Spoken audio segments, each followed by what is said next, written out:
दो प्रकार के लोभ होते हैं, लोभ। और आपको पता है पाप के बाप का नाम क्या है? लोभ। पाप के पिताजी का नाम है लोभ। एक बार एक बालक काशी से पढ़ करके आया, खूब विद्वान बन के आया, अपने पिताजी के पास आकर के बोला, पिताजी मैं सब कुछ पढ़ के आया हूं, आप जहां से चाहो पूछ लो। तो पिता ने यही पूछा, बताओ पाप के बाप का नाम क्या है? नहीं बता पाया। बोले ये तो नहीं पढ़ाया गुरुजी ने। बोले ढूंढ के आओ कौन है पाप के बाप। बालक निकल पड़ा ढूंढने के लिए। तभी 2-3 दिन निकल गए, कहीं से उत्तर नहीं मिला पाप का बाप कौन। तभी एक घर के बाहर गौ माता खड़ी थी, तुलसी का पौधा लगा था। बालक ने सोचा किसी वैष्णव का घर है, 2-3 दिन हो गए कुछ खाया पिया नहीं, यहां पे कुछ पा लेता हूं। उस घर में जैसे ही प्रवेश किया, वो किसी वैष्णव का घर नहीं था, एक वैश्या का घर था। तो वैश्या ने जैसे ही बालक को देखा, ब्राह्मण बालक, त्रिपुंड लगाए, शिखा रखी है, धोती पहन करके, हाथों में वेद लगे हैं, तुरंत वैश्या आई जल का पात्र लेकर के, महाराज जलपान कीजिए। तो ब्राह्मण ने तुरंत जल लिया, पान किया, पान करके बोली, ये घर मुझे लगता है किसी वैष्णव का है, गोबर का चौका लगा है, बाहर गैया है, तुलसी का पौधा है, आप निश्चित ही कोई वैष्णव हैं। वैश्या बोली, वैष्णव का तो नहीं पता मैं हूं कि नहीं, पर मैं एक नगर वैश्या हूं। जैसे ही कहा नगर वैश्या, ब्राह्मण बालक तो तुरंत बाहर गया, वमन करने लगा, अपने पेट में हाथ लगाने लगा, पानी निकालने लगा बाहर। वैश्या बोली, क्या कर रहे हैं आप? बोले, पाप का बाप ढूंढने निकला था, वो तो मिला नहीं, तुम्हारे घर पर आके जल पी लिया, पाप और कर दिया मैंने। अरे तुम्हारे घर का पिएंगे हम, तुम्हारे हाथ का खाएंगे हम। जैसे ही सुना कि पाप के बाप को खोजने निकले थे, तो वैश्या ने मन में सोचा, ज्यादा दूर नहीं जाने दूंगी, यहीं मिलाती हूं।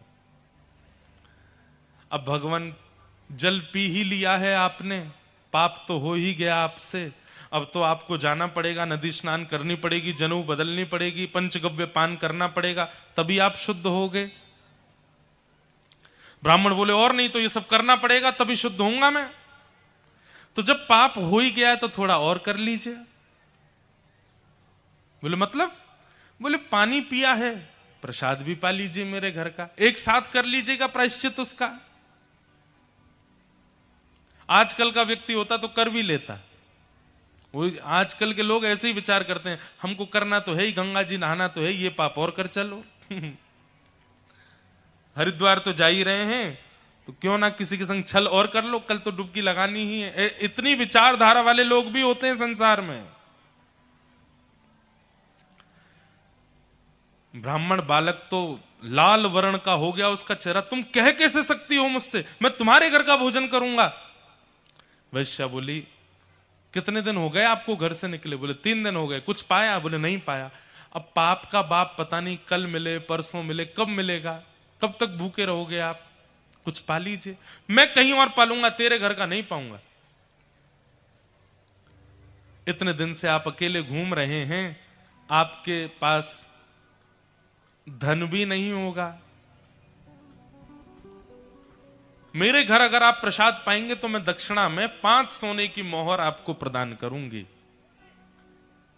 और फिर बाद में प्रायश्चित तो आप कर ही लोगे, कम से कम 4-5 दिन के लिए कुछ हो तो जाएगा आप पे व्यवस्था। 5 सोने की मोहर। बालक ने कहा, 5 सोने की मोहर ठीक है, मैं पा तो लूंगा, लेकिन मैं अपने हाथ से बनाऊंगा, तुम्हारे हाथ से बना हुआ नहीं पाऊंगा। हाँ ठीक है, मैं सीधा सामान दे देती हूं, आप बना लेना। आटा दाल चावल सब रख दिया, गोबर का चौका लगा दिया, बोले आप बना लीजिए। बालक, ब्राह्मण बालक जैसे ही बैठा बनाने के लिए, वैश्या आई, आकर के बोली, मुझे बहुत कष्ट हो रहा है, मैं देख नहीं पा रही हूं, आप मेरे सामने बैठ के अपने हाथ से बना रहे हैं, मैं 5 की जगह 10 सोने की मोहर दक्षिणा में दे दूंगी, मुझे बनाने दीजिए ना, ये अवसर मुझे कब मिलेगा? ठीक है तुम बना लो, लेकिन गंगा जल में बनाना। ठीक है, प्रसाद बनाया, बना करके थाली में परोस दिया।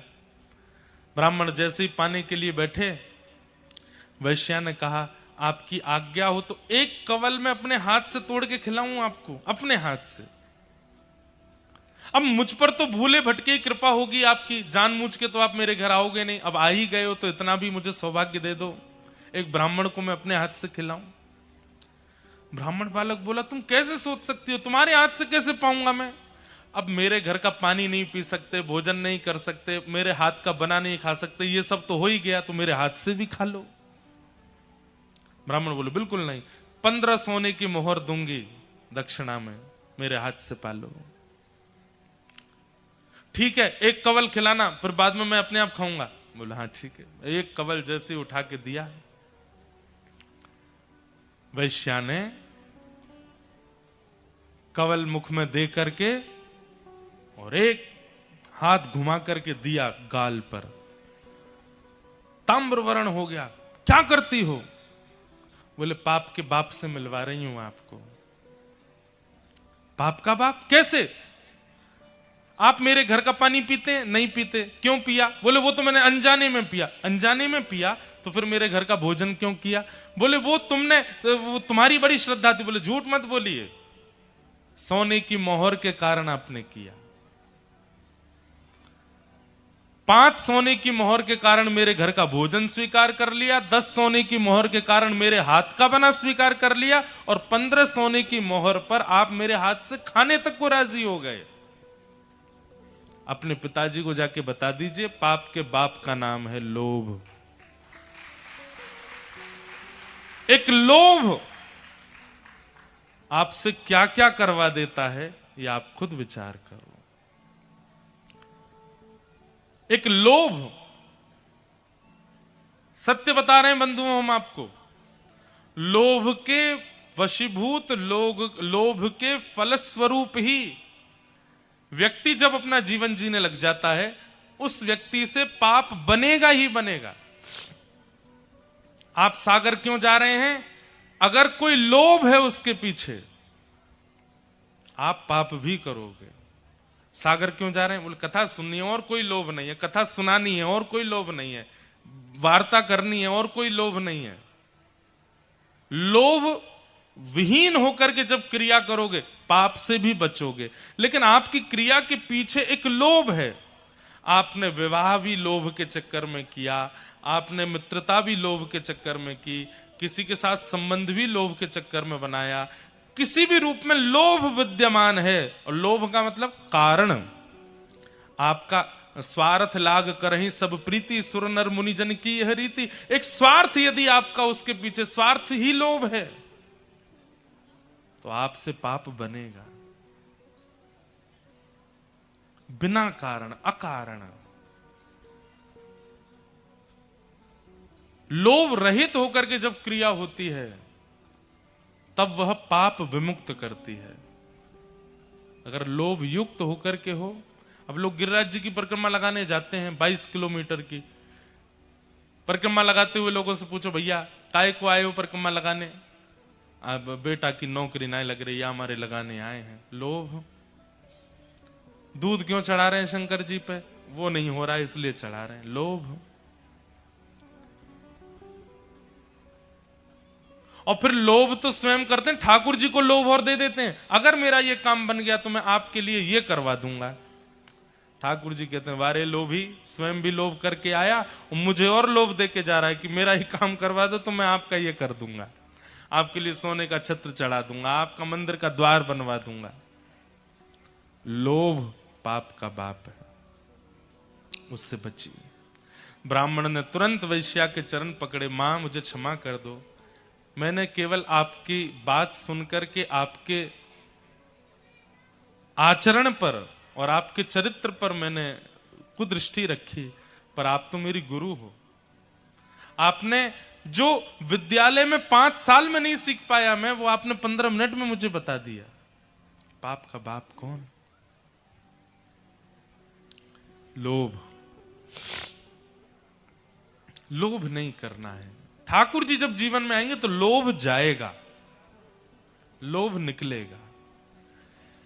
नंद बाबा का लोभ जा चुका है, अटारी पे खड़े है करके लुटा रहे हैं महाराज, भर भर के लुटा रहे हैं नंद बाबा। हाथी दीने, घोड़ा दीने, और दीनी पालकी, बालकन को लाडू पेड़ा, बूढ़ेन को लापसी, कड़े दीने, छड़े दीने, दीनी मुक्ता माल की, सबको प्रदान कर रहे हैं। 6 दिन के ठाकुर जी भय, तभी पूतना नाम की राक्षसी आई, और पूतना रूप बदल करके आई। जैसी है वैसी नहीं आई है, अपने रूप को परिवर्तित करके आई है। जैसी पूतना का आगमन हुआ, कहते इतनी सुंदर बन के आई थी, इतनी सुंदर बन के आई थी कि वहां सब में चर्चा होने लगी। भैया नंद जी के लाला को देख के तो ऐसा लगे परमात्मा आयो होगो, और आज हमारी बात सिद्ध है गई। क्यों? जब ये जो आई का है, यह देख करके ऐसा लग रहा है कि लक्ष्मी ही दर्शन करवे जा रही है, इतनी सुंदर। उसका रूप राक्षसी का है, परंतु बन के सुंदर जा रही है। बंधु हमारी एक बात मानिएगा, ठाकुर जी के सन्मुख रूप परिवर्तित करके मत जाओ। रूप परिवर्तित मतलब श्रृंगार से नहीं है हमारा मतलब। हृदय जैसा है, विचार जैसे हैं, व्यवहार जैसा है, भाव जैसा है, वैसे जाओ। मैं अगर मंदिर में जाता हूं और मुझे ये याद रहे कि मैं महाराज जी हूं, ठाकुर जी के लिए मैं पूतना हूं, अरे आऊं महाराज जी बन के आयो है। मैं मंदिर में जाऊं, मुझे याद रहे मैं मंत्री हूं, मैं ये हूं, मैं वो हूं, मेरी ये पदवी है, तो ठाकुर जी के लिए हम पूतना ही हैं। वहां तो तुम जो हो वैसे जाओ। मुझे मेरे अवगुण पता है, मेरे अंदर कौन कौन से अवगुण हैं, उन अवगुणों को चित्त में धारण करके मैं ठाकुर जी के सन्मुख जाऊं। हे नाथ, कौन कुटिल खल कामी मोसम, कौन कुटिल खल कामी मोसम, जो तन दियो ताहि बिसरायो, जो तन दियो ताहि बिसरायो, ऐसो नमक हरामी, ऐसो मौसम, कौन कुटिल खल कामी मौसम, कौन कुटिल। ये शब्द सूरदास जी के हैं। वो सूरदास जिनको बिना नेत्रों के ठाकुर जी का दर्शन हो जाता है, और वो सूरदास कह रहे हैं कौन कुटिल खल कामी। इसका मतलब क्या है? ठाकुर जी के आगे अपनी सूक्ष्म से सूक्ष्म दुर्विचार, दुर्भावना, दुर्व्यवहार और दूषितता को स्वीकार करो कि हम ऐसे हैं। आप सब जानते हो, मुझे स्वीकार करो नाथ। जब हम अपने अवगुण ठाकुर जी के सन्मुख भी छुपाने लगते हैं, तब ठाकुर जी को हमारे प्रति पूतना का भाव आता है। पूतना है, पूतना ने क्या किया? है तो कुरूपणी, है तो राक्षसी, लेकिन बन करके गई है परम सुंदरी। जैसे ही पूतना पहुंची, पूतना के आते ही सब ब्रजवासी उसके रूप को देखने लगे, कितनी सुंदर, कितनी सुंदर, कितनी सुंदर। अरे नंदरानी यशोदा जी ने भी एक बार भी पूछा नहीं, जैसे ही देखा सुंदर रूप, यशोदा मैया बोले, अरे सुंदरी कहां ते आई हो, बड़े दिनों बाद दिखी, पहली बार दिखी हो। पूतना को देख करके यशोदा मैया ने भी सहज भाव में लाला को उनकी गोद में दे दिया। हम मानवों का स्वभाव है कि हम रूप और वस्त्र देख करके बहुत जल्दी विश्वास करते हैं। एक बात बहुत ध्यान से सुनिएगा, संसारी व्यक्ति और आध्यात्मिक व्यक्ति में एक और बहुत बड़ा डिफरेंस है। क्या? संसारी व्यक्ति रूप और वर्ण पर विश्वास बहुत जल्दी कर लेता है। रूप है और वर्ण है, वस्त्र हैं, तो फिर नाम क्या है, गोत्र क्या है, कौन से गांव के हैं, ये सब बाद की बात है। विश्वास सहज पहले हो जाता है।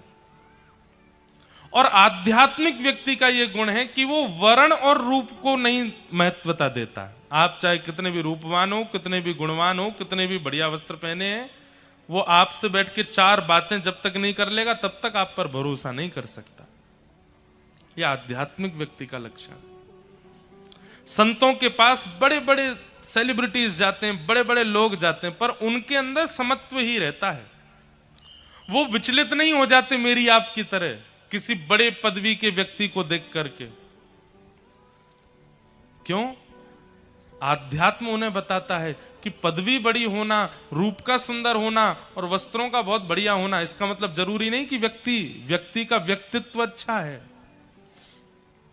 वो व्यक्ति के व्यक्तित्व को उसके वचनों से ही पहचानते हैं, उसके संग रह के ही जान पाते हैं। और संसारी व्यक्ति का व्यक्तित्व चाहे जैसा हो, है पॉपुलर है, तो इसका मतलब है कि उसको वो विश्वास का पात्र है। हम उसको कुछ भी दे सकते हैं, हम उससे कुछ भी बोल सकते हैं, कहीं भी उसके साथ जा सकते हैं। और यही मात खाते हैं हम लोग। जितने भी यहां पर अविवाहित बैठे हैं, लड़का और लड़कियां, सबसे हमारी प्रार्थना, रूप देख करके विवाह मत कीजिएगा, प्रभाव देख करके विवाह मत कीजिएगा, स्वभाव देखिएगा। प्रभाव के साथ कुछ दिन जिया जा सकता है, पर स्वभाव के साथ अंतिम श्वास तक रहा जा सकता है। हम प्रभाव देखते हैं, और प्रभाव बहुत लंबे समय तक अच्छा नहीं लगता। कुछ दिन बाद प्रभावशाली व्यक्ति का गुण घटने लगता है, पर स्वभावशाली व्यक्ति वो तो अंतिम श्वास तक अच्छा लगता है। पति देखने में कम सुंदर हो, पत्नी देखने में कम सुंदर हो, चलेगा। रोटी गोल की जगह टेढ़ी बनाती हो, चलेगा। चाय में पत्ती ज्यादा पड़ जाती हो, चलेगा। लेकिन अगर वाणी और स्वभाव इन दो में सरसता है, तो बाकी सब चीजों के आगे आंख बंद कर लीजिएगा। अद्भुत है, उसके साथ विवाह कर लीजिए, उसके साथ अपना जीवन आगे बढ़ा सकते हो। वाणी, अच्छा एक और बात है, वाणी अगर बनावटी होगी तो बनावटी चीज बहुत दिन तक रह नहीं पाती है। बनावटी चीज का एक दिन पर्दाफाश होता ही है, पर स्वभाव यदि एक्चुअल होगा ना, तो कुछ भी बनावटी नहीं होगा, सब स्वाभाविक होगा। और स्वाभाविक व्यक्ति के साथ में जीवन निर्वहन करना संभव हो सकता है। इसलिए स्वभाव को प्रधानता दीजिए, प्रभाव को नहीं। पूतना अपना प्रभाव बिखेरती हुई आई, इतनी सुंदर बन के आई, ऐसे कपड़े पहन के आई, ऐसी महकती हुई आई, सब उसी को देखने लगे। लेकिन दुर्भाग्य पूतना का, जैसे ही ठाकुर जी उसकी गोद में गए हैं, पूरा विश्व पूतना को देख रहा था, लेकिन ठाकुर जी ने अपनी दोनों भुजा अपनी आंख पर रख ली। ठाकुर जी ने नहीं देखा। भैया, सबके प्रिय बनो, इसमें आपकी श्रेष्ठता नहीं। सबको छोड़ केवल हरि के प्रिय बन जाओ, इसमें आपकी श्रेष्ठता है। मीराबाई सबकी प्रिय नहीं थी। मीराबाई का जब विवाह हो गया और विवाह के कुछ दिन बाद जब उनके जिनसे ब्याह हुआ उन्हीं की मृत्यु हो गई, तो ससुराल के लोगों को इतना खलने लगी मीराबाई, जब से आई है हमारे बेटे को ले गई, हमारा परिवार बिखर गया, ये हो गया। विष देने का प्रयास किया, मारने का प्रयास किया, पीछे शेर छोड़ दिया। किसी को भाती नहीं थी मीराबाई। लेकिन मीराबाई का एक भाव है, रूठे चाहे राजा वासे कछु ना काजा, एक तू ही महाराजा और कौन पास जाएंगे।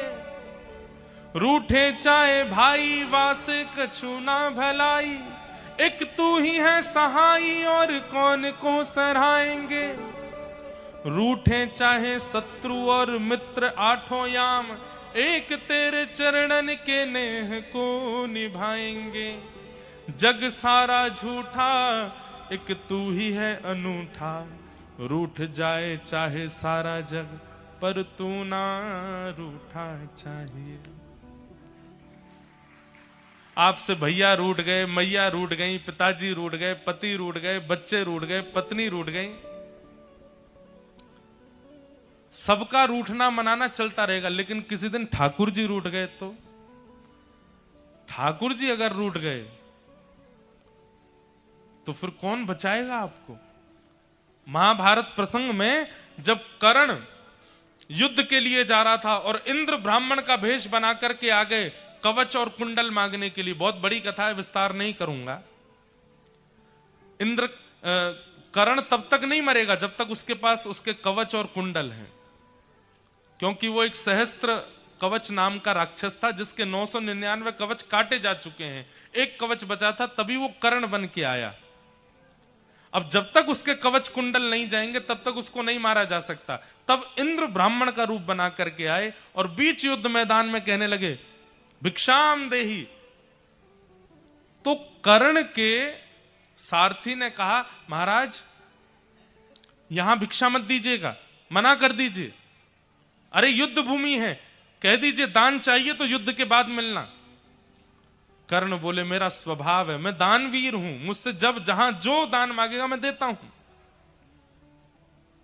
महाराज आप अगर कवच कुंडल दे देंगे तो आप जानते हैं ना मृत्यु निश्चित हो जाएगी आपकी। तो कर्ण अपने सारथी के कंधे पर हाथ रखते हैं और कहते हैं तुम जानते हो मेरे शत्रु पक्ष में कौन खड़ा है?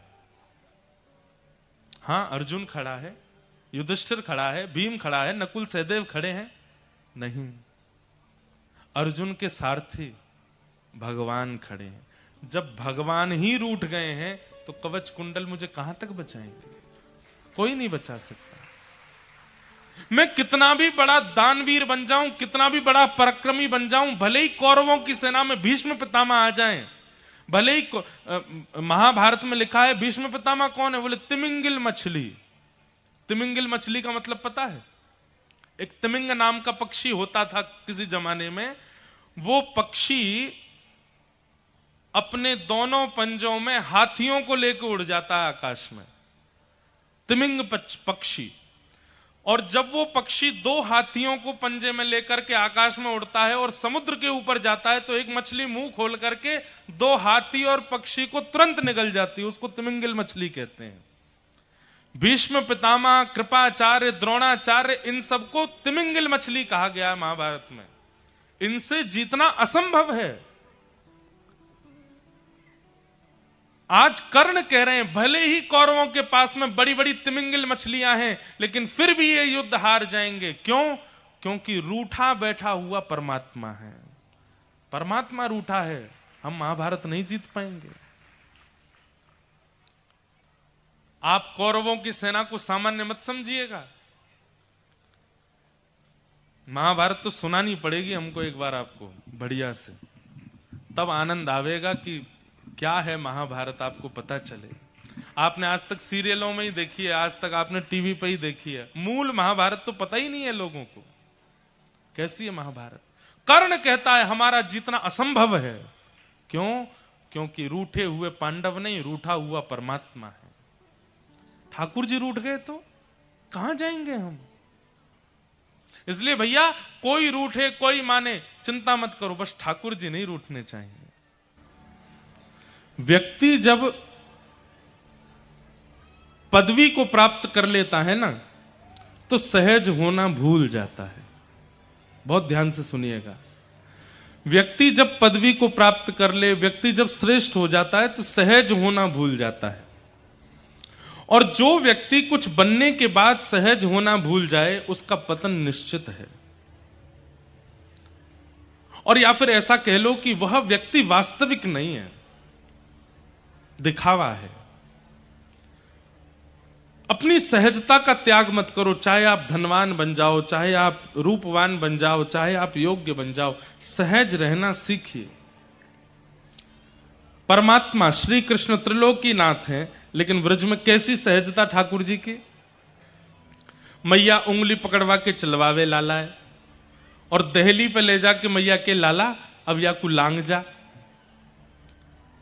मैया पल्ली पार चली जाए। अब लाला यहाँ ते धीमे ते अपनो चरण चढ़ा रहे हैं, फिर वाके ऊपर स्वयं चढ़ रहे हैं, पल्ली तरफ उतरवे को प्रयास कर रहे हैं, नहीं उतरवाते हैं, गहरी है पल्ली तरफ, नहीं उतर पाते हैं, तो फिर रोते हैं।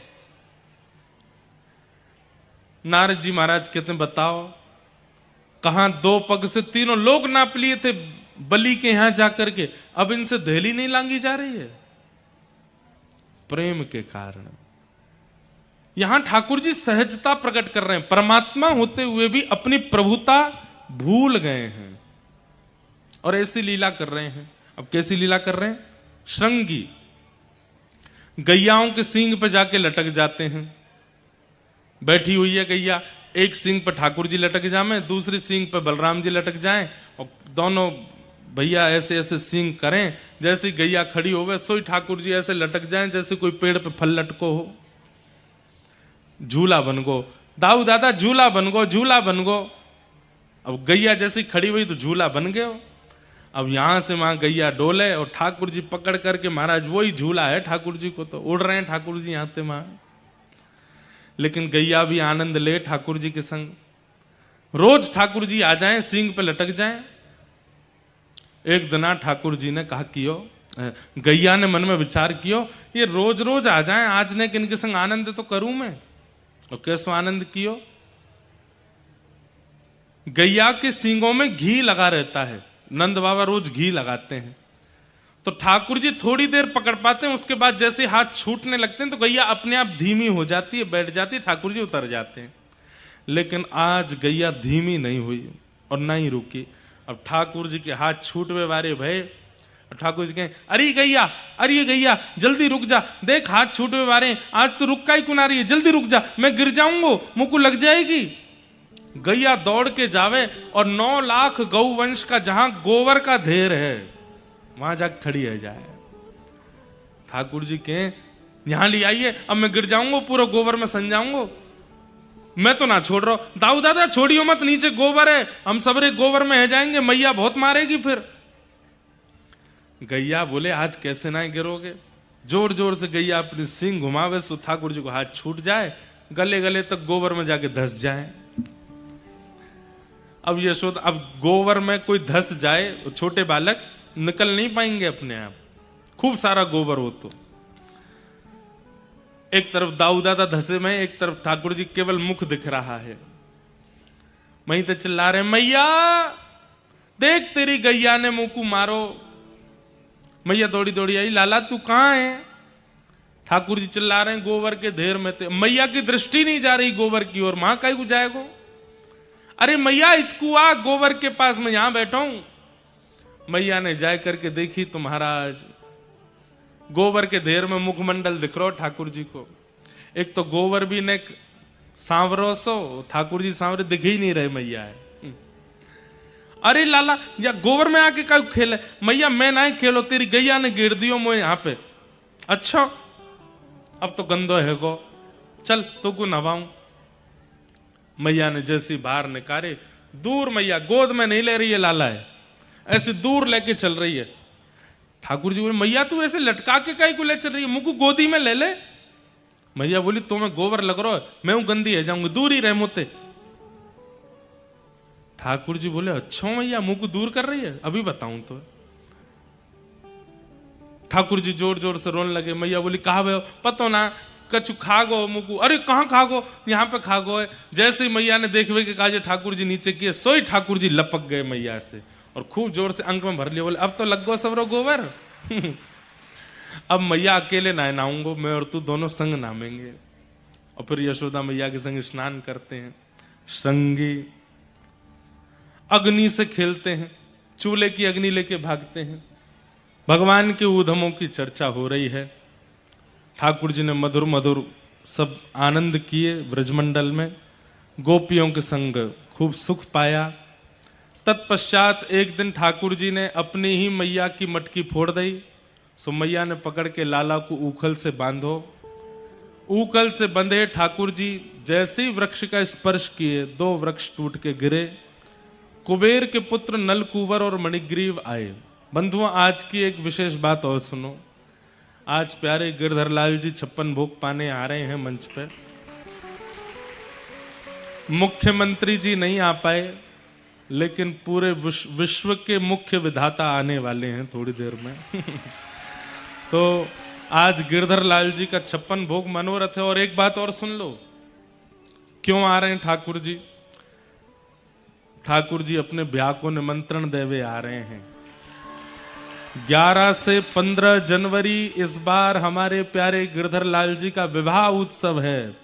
सागर से पूरी महाराज ट्रेन की ट्रेन भर के आनी चाहिए, सब लोग पहुंच जाइए। और वहां जाकर के जब आप वहां पहुंचेंगे तो वहां आपका नामांकन होगा। कोई उसमें ये रजिस्ट्रेशन वगैरह कोई हमारे यहाँ पैसे लेके नहीं होते, फ्री में ही है।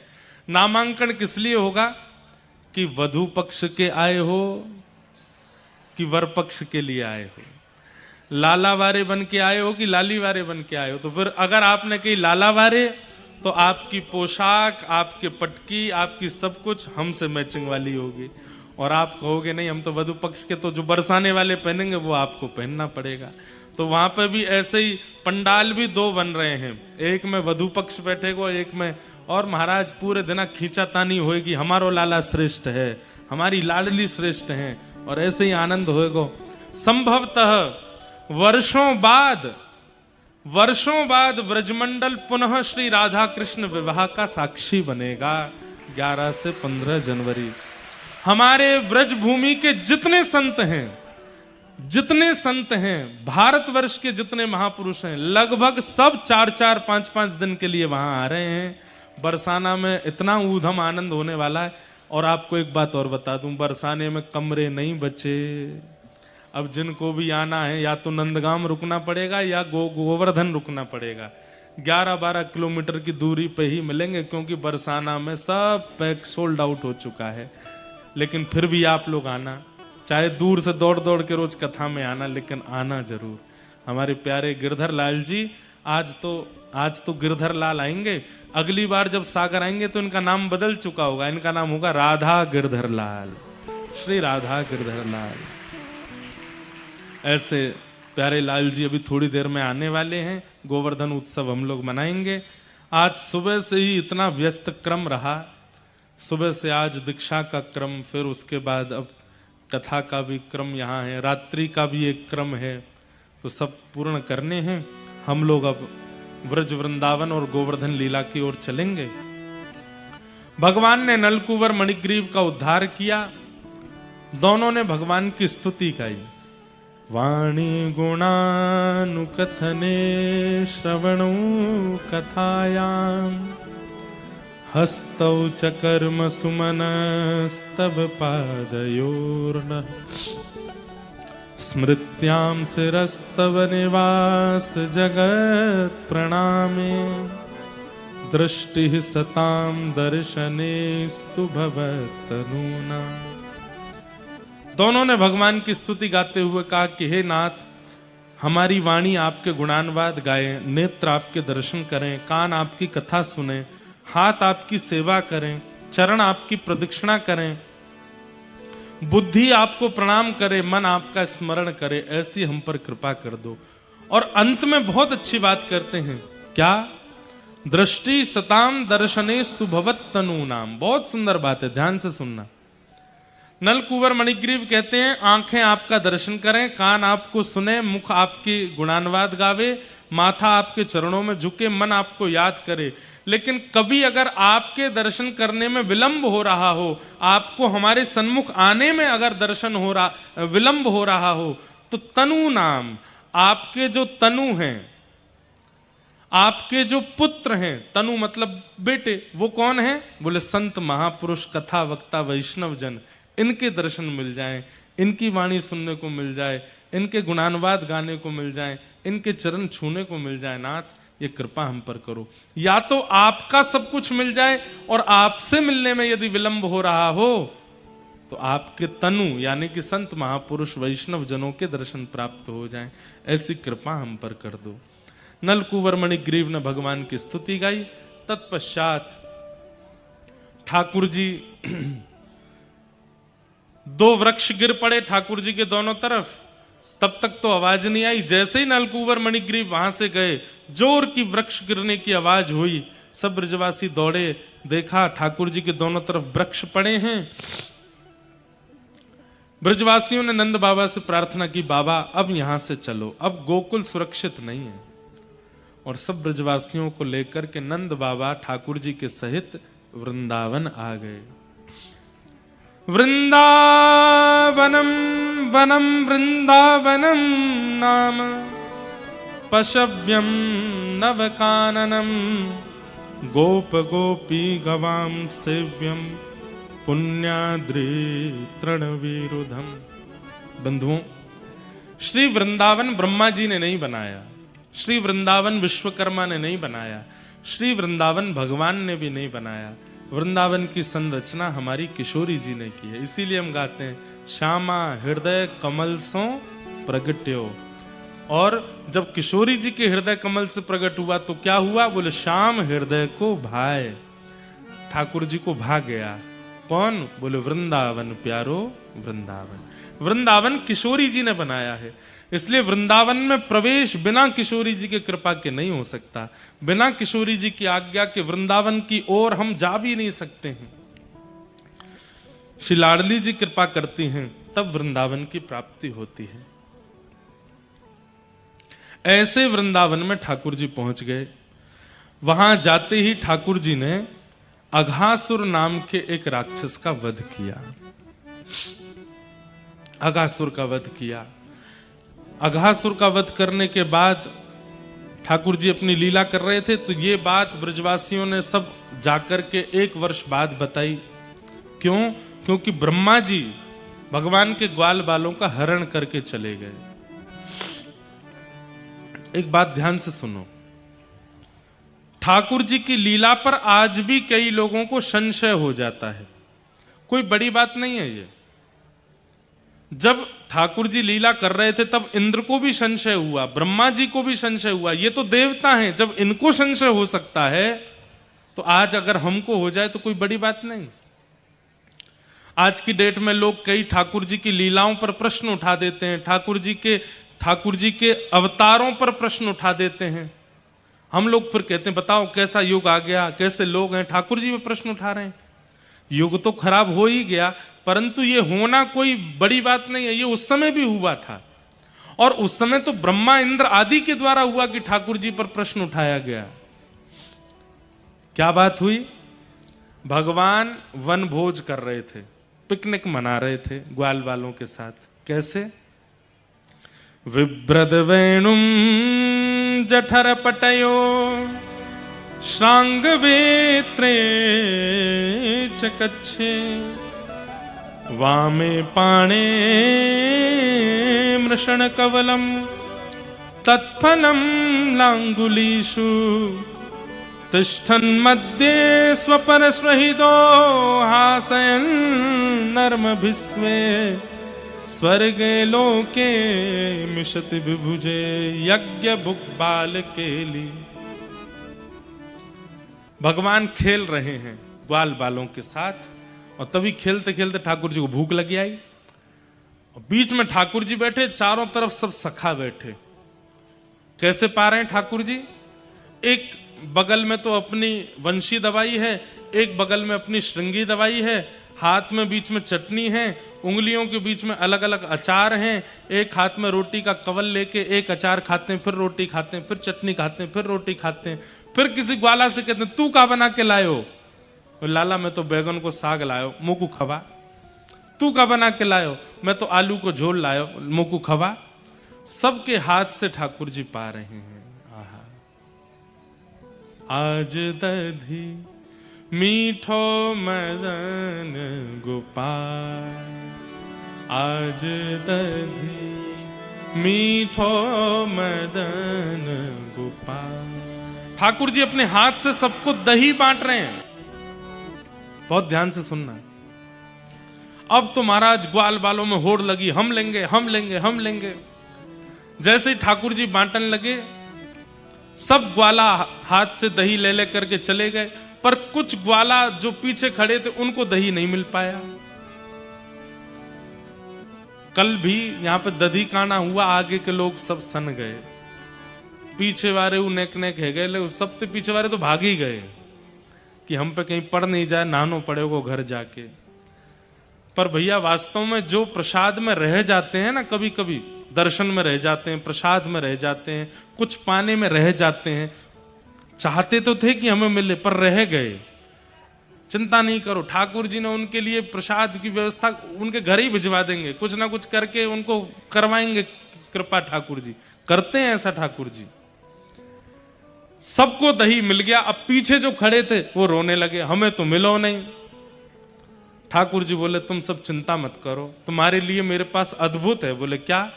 जो नहीं पायो सुनो मेरे भैया, जो नहीं पायो। जिनको दही नहीं मिलो है, ठाकुर जी ने अपना पूरा हाथ मटका के अंदर घुमायो और थोड़ी बहुत जो दही ठाकुर जी के हाथ में जगह जगह लग गई, ठाकुर जी ने हाथ निकाल के दे दियो, मेरी हथेली चाट, मेरी हथेली चाट। आहा, अब जो दौनान में दही ले लेके भाज गए वो सब चिढ़ा रहे, हमको तो दही मिल गया, लेकिन जो रह गए तो उनको ठाकुर जी ने अपना हाथ ही दे दिया, बोले यहाँ पे दही लगी है, चाट लो। अब तो महाराज वो ग्वाला गए, ठाकुर जी को हाथ पकड़ के जैसे ही चाटे, जिनको दही मिली वो अपनी दही छोड़ छोड़ के वो भागे, बोले हम भी चाटेंगे। ठाकुर जी इतना स्नेह करें। अब ठाकुर जी जोर जोर से हंस रहे हैं और सबरे ग्वाला हाथ पे लगी वही दही को चाट रहे हैं। अब इस दृश्य को जब ब्रह्मा जी ने देखा, हाथ को ग्वाला चाट रहे हैं सबरे, खेल रहे हैं ठाकुर जी, और ठाकुर जी हंस रहे हैं, पेट पे हाथ रख के गुदगुदी हो रही ठाकुर जी को। ब्रह्मा बोले राम राम राम राम, ये भगवान है, ये परमात्मा है, ये ईश्वर है, जिनके लिए हम लोगों के लिए इतने नियम बना दिए गए, स्नान करो, पवित्र रहो, शुद्ध वस्त्र पहनो, ऐसे जाओ, मुंह पे पट्टी बांध के रखो, और ऐसे मत देखो, ऐसे मत बोलो, ये मत खाओ, ये मत करो। हम लोगों के लिए असंख्य नियम बना दिए।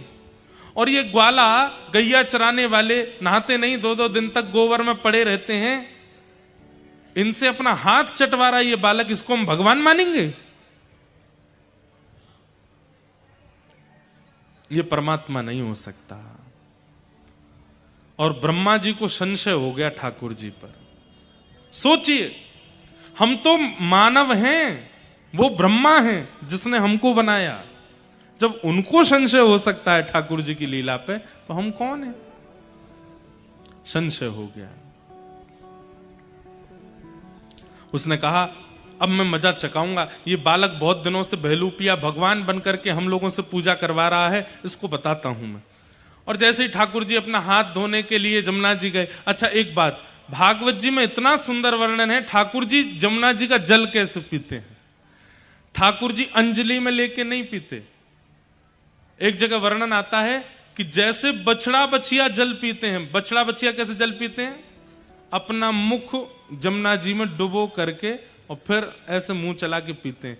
ठाकुर जी क्या करते हैं? घुटने पे बैठ के अपने दोनों हाथ का टेक लगा के ठाकुर जी भी अपने ओष्ठ डुबा लेते हैं जमुना जी में, और फिर जमुना जी का जल पीते हैं।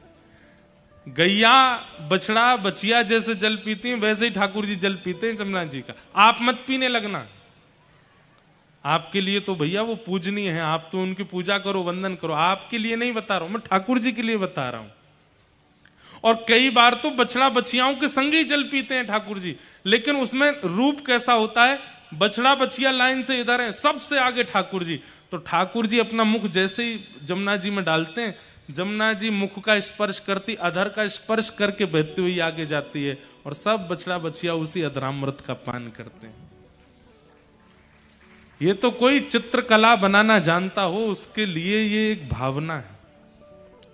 और ठाकुर जी मुख बोर करके जल पी रहे हैं, नाक नहीं डूबी है, केवल ओष्ठ डूबे हैं, और बीच बीच में जीभ निकाल के जमुना जी पीते हैं, और अपने नेत्र तिरछे करके यहां सब बछड़ा बछियाओं को तिरछी नजर से देखते हैं। पेट भर चुका है, प्यास बुझ चुकी है बछड़ा बछियाओं की, फिर भी पी रहे हैं। क्यों? ठाकुर जी का अधरामृत है। अद्भुत है लीला। तो भगवान जैसे जल पीने के लिए गए, सब ग्वाला पत्तल आदि समेट रहे थे, इतने में ही ब्रह्मा जी आए और चुटकी बजा करके सब ग्वाल बालों का हरण करके ब्रह्मलोक ले गए। अकेले रह गए ठाकुर जी। ठाकुर जी ने जल पीने के बाद पीछे देखा, ग्वाल बाल बछड़ा बछिया सबको लेकर के ब्रह्मा जी चले गए। भगवान ने थोड़ी देर तो ढूंढा, हो सकता है खेल रहे होंगे मेरे साथ। थोड़ी देर बाद देखे, बोले कहां चले गए सब। जैसे ही अपने नेत्र बंद करके दिव्य दृष्टि से देखा तो सब ब्रह्मलोक में बंधी बने हैं। ब्रह्मा जी सबका हरण करके ले गए।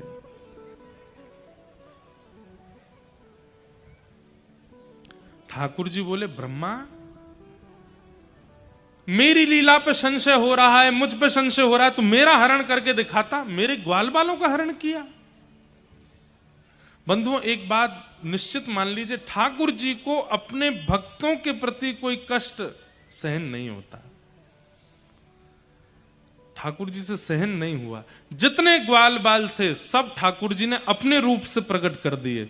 श्री दामा, मधुमंगल, जितने भी सखा हैं, सब ग्वाल बाल ठाकुर जी से ही प्रकट हो गए। मतलब ठाकुर जी ही ग्वाल बाल बछड़ा बछिया बन गए और लौट करके वृंदावन चले गए। कुछ दिन बाद ब्रह्मा जी ने सोचा, पृथ्वी पर जाके देखूं क्या हो रहा है।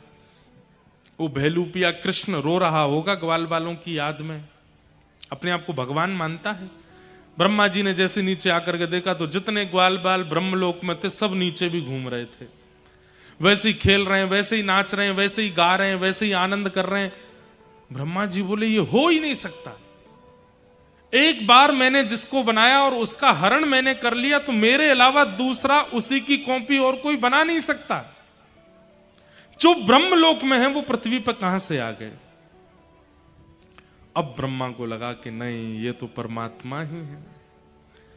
मुझसे तो बहुत बड़ी भूल हो गई, मैंने इनकी लीला पर संशय किया।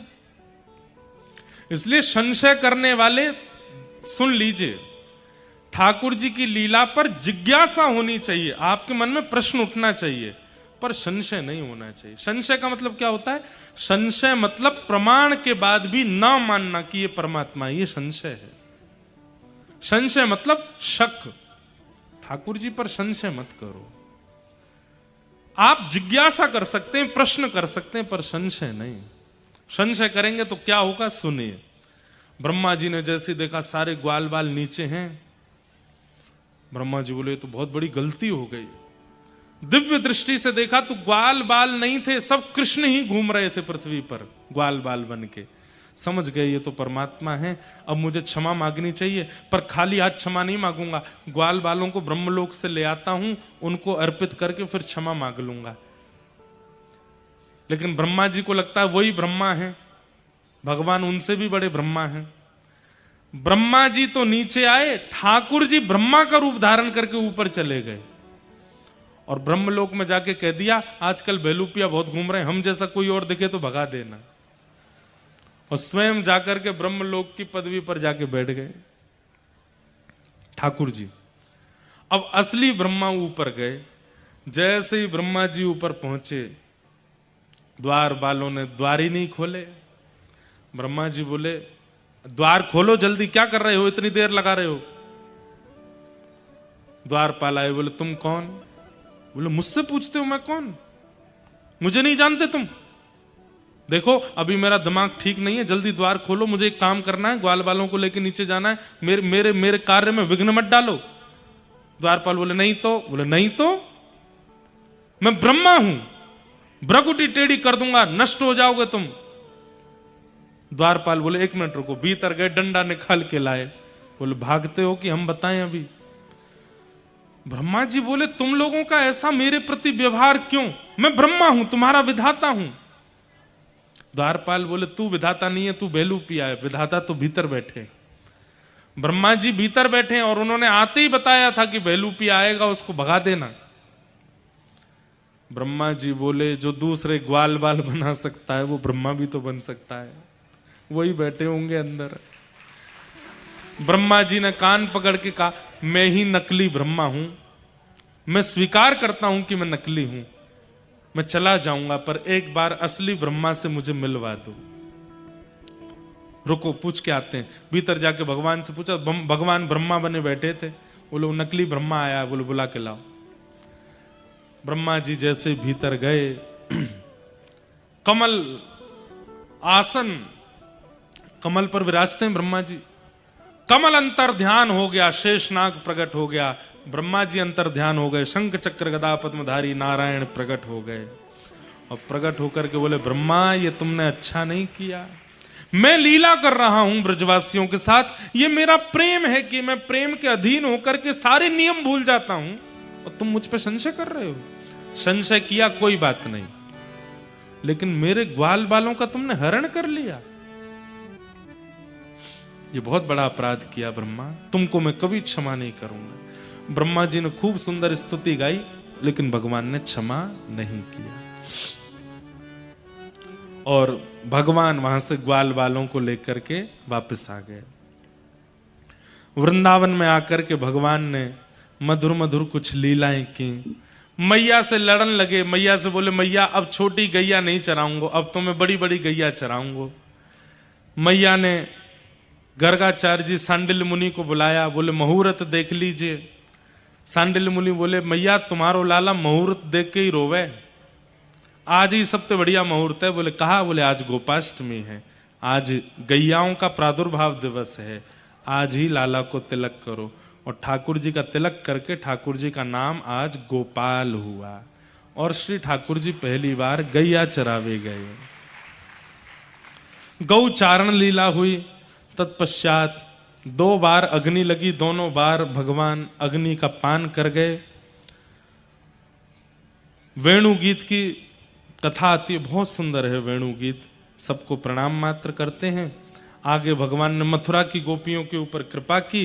तत्पश्चात एक दिन ठाकुर जी गौ चरा करके आ रहे थे, और तभी पूरे व्रजमंडल में खूब सुंदर देसी घी की सुगंधी आ रही थी, 56 भोग सामग्री बन रही है, ब्रजवासी सब आनंदित हो रहे हैं। ठाकुर जी पहुंच गए, और ठाकुर जी ने जाय करके जैसे ही देखी महाराज 56 भोग सामग्री बना रहे हैं। भगवान ने जाके यशोदा मैया से पूछी, मैया जी 56 भोग कौन के काजे बनने हैं? ये इतनी सारी सामग्री कौन के काजे बनाई जा रही है? यशोदा मैया बोली, लाला मुझसे मत पूछ, मैं बहुत व्यस्त हूं, तू नंद बाबा के पास जा। नंद बाबा के पास जाकर के ठाकुर जी पूछ रहे हैं, मैया बाबा ये 56 भोग सामग्री कौन के काजे बन रही है? तब नंद बाबा बता रहे हैं, पर्जन्यो भगवान इंद्रो मेघास्तस्यात्ममूतय तेभि वर्षन्ति भूतानां प्रीणनम जीवनम पय। हम सब ब्रजवासियों के देवता कौन है? बोले पर्जन्य मतलब भगवान इंद्र। बहुत ध्यान से सुनो, भगवान इंद्र हम ब्रजवासियों के देवता हैं। हम सब ब्रजवासी उनको प्रणाम करते हैं, उनको वंदन करते हैं, उनकी पूजा करते हैं। सबसे प्रसन्न होकर के इंद्र अतिवृष्टि अनावृष्टि ओलावृष्टि नहीं करते हैं, इसलिए हम इंद्र की पूजा करते हैं ताकि हमारी खेती बाड़ी फसल सब बढ़िया बनी रहे। ठाकुर जी बोले इंद्र की पूजा करेंगे तो इंद्र वर्षा करके हमारी खेती सुधारेगो? बोले हाँ। अच्छा बाबा इंद्र तो प्रसन्न है गए और कहीं सूर्य देवता नाराज है गए तो हमारी खेती चलेगी? नंद बाबा बोले लाला सूर्य देव नाराज है गए तो खेती तो वातेव नहीं होगी। अच्छा बाबा आपने सूर्य भी प्रसन्न कर लिए इंद्र भी प्रसन्न कर लिए और कहीं वरुण देव नाराज है गए तो? वरुण देव भी मना लिए, कहीं वायु देव नाराज है गए तो?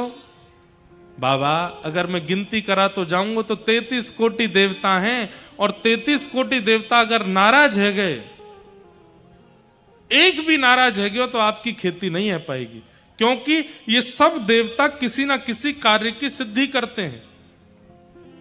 केवल इंद्र को रिझाने से खेती नहीं होती है। लाला तो फिर हमें कहा करना चाहिए?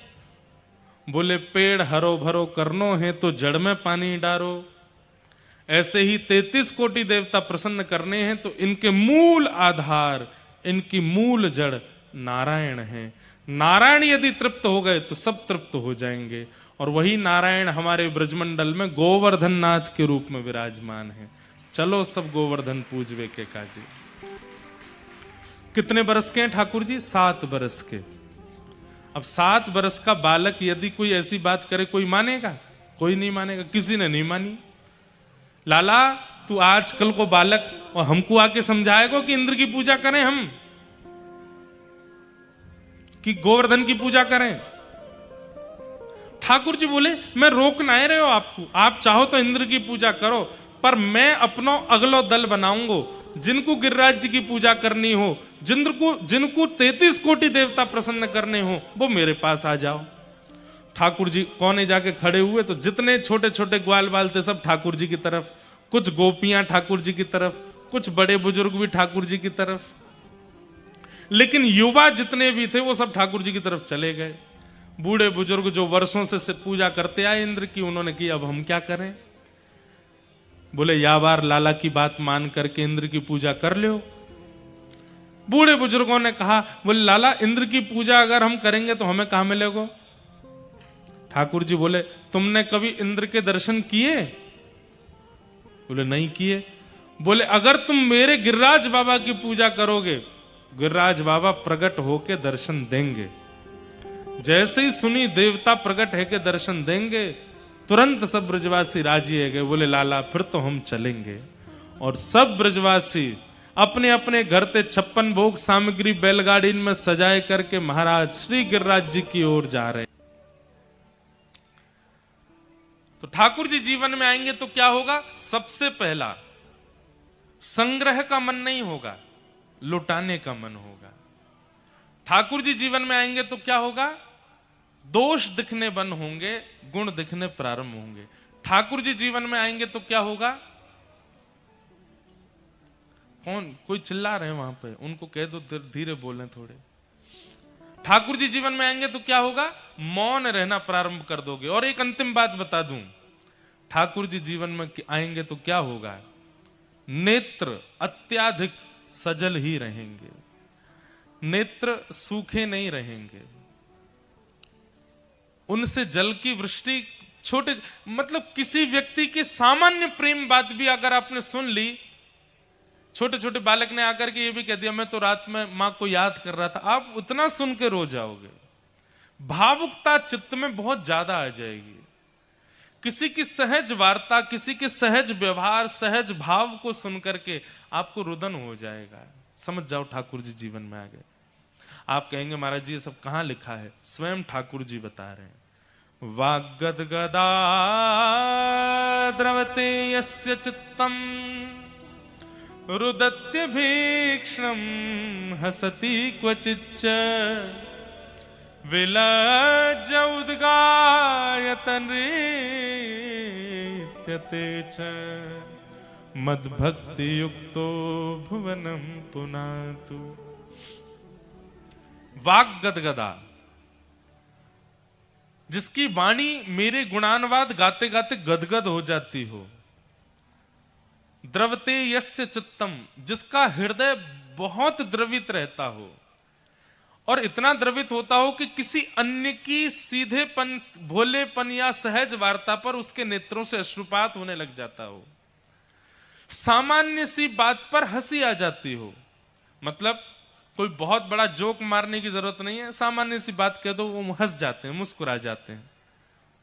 रुदत्य भिक्षणम हसति क्वचिच्च विलज्ज उद्गायत नृत्यते च। मेरा कीर्तन सुनते ही विलज्ज होके, निर्लज्ज होके कीर्तन में नृत्य करने लग जाते हैं।